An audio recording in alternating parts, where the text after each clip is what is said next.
Muskego, Ben Handelman, Fox 6 News. The family spent the day at a neighbor's house and will move to a hotel tonight thanks to the help of the Red Cross. The cause of that fire still under investigation tonight. Well, you wouldn't expect a marathon to be held in Wisconsin in the middle of January. Yeah, but today about 100 runners pounded the pavement for 26.2 miles, and the view didn't change that much. Fox 6's Ashley Sears takes you to the Icebreakers Marathon.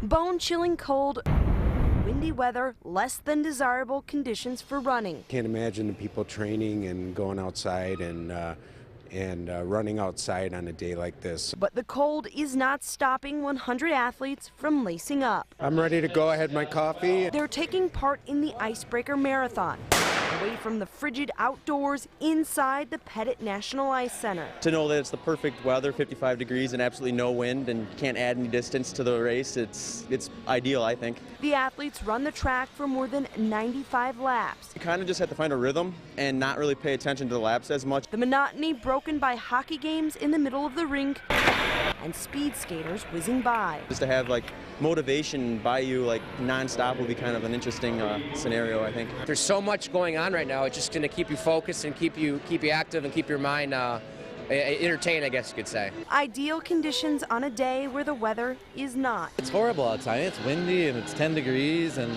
you come in here and you run a race, and you couldn't have done this outside today. A blustery day not stopping runners from competing.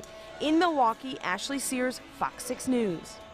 And this is impressive. The winner of the marathon finished the race in 2 hours and 31 minutes. That's the story from inside. What's it look like outside? We're going to go back to Vince when we come back after a short commercial break.